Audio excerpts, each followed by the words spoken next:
ए किसी काम को 36 दिन में करता है, बी किसी काम को 48 दिनों में करता है। क्वेश्चन है, ए किसी काम को 36 दिन में करता है और बी किसी काम को 48 दिन में करता है, यानी तो कितने दिनों बाद बी कार्य छोड़ दे ताकि कार्य 27 दिनों में पूरा हो जाए। क्वेश्चन समझिए, ए किसी काम को 36 दिन में करता है, बी उसे 48 दिनों में पूरा करने की क्षमता रखता है, तो कितने दिनों बाद बी कार्य छोड़ दे ताकि कार्य 27 दिनों में पूरा हो जाए। इस तरह के प्रश्न को हल करने के लिए आइए सिंपल सा तरीका सीखिए हमारे द्वारा। ए किसी काम को कितने दिनों में करता है? 36 दिनों में। बी कितने दिनों में भाई करता है? तो 48 दिनों में। मैंने अपने फर्स्ट सेकंड थर्ड पार्ट में आपको इसके बेसिक तरीके समझाएं कि किस तरह से बनाइएगा और एग्ज़ाम में जल्द से जल्द इस क्वेश्चन को सॉल्व कर लीजिएगा।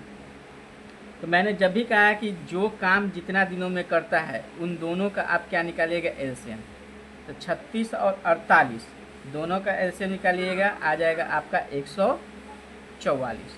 ये जो एलसीएम आएगा इसको आप हमेशा, हम समझाएं अपनी भाषा में, कुछ खाने वाली वस्तु मान लीजिएगा।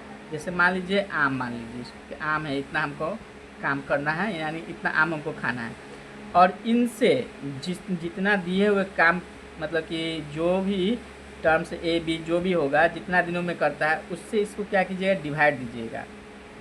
जब डिवाइड दीजिएगा तो 36 चौको 144। ये जो 4 आएगी इस कैपेसिटी आएगी, क्या आएगी? कैपेसिटी। अब 48 से दीजिएगा तो कितना आ जाएगा? 3 आएगा। ये इसकी कैपेसिटी, यानी ए की कैपेसिटी है कि वो एक ही दिन में 4 आम खा सकता है, और बी की कैपेसिटी रहेगी क्या? कि वो एक ही दिन में कितने आम खा लेगा? 3 आम खा लेगा। क्वेश्चन है आपके पास आम खाने के लिए कितना है? 144। लेकिन 144 आम खाने के लिए नहीं, यहाँ क्वेश्चन में कुछ और पूछे गए हैं। क्वेश्चन में क्या पूछे गए हैं कि बी कार्य छोड़ दे ताकि कार्य 27 दिनों में पूरा हो जाए। अब सोचिए, ए और बी काम करना चाह रहा है, क्वेश्चन में है कि काम करते हैं इतना दिन में, एक का इतना कैपेसिटी है, बी का अलग का कैपेसिटी है, लेकिन एक क्वेश्चन करा कि बी कितना दिन में कार्य छोड़ दे कि ताकि कार्य 27 दिन। अच्छा, बी काम बीच में छोड़ दे, मान लीजिए हम ए है, आप बी आर आप है, हम दोनों काम करना स्टार्ट किए हैं, ठीक है, काम स्टार्ट किए हैं, तो आपकी कैपेसिटी कुछ अलग है, हमारी काम करने की कैपेसिटी कुछ अलग है, दोनों की कैपेसिटी काम करने की अलग अलग है, लेकिन शर्त है कि काम 27 दिनों में पूरा हो जाना चाहिए। काम कितने दिनों में पूरा हो जाना चाहिए? 27 दिनों में पूरा हो जाना चाहिए। दूसरी क्या शर्त रखा हुआ है कि बी बीच में काम को क्या कर रहा है? छोड़ दे रहा है। ठीक है, तो बी काम को छोड़ दे रहा है, तो इससे ये तो पता चल रहा है कि 27 दिनों तक ए काम किया होगा। ए कितने दिनों तक काम किया?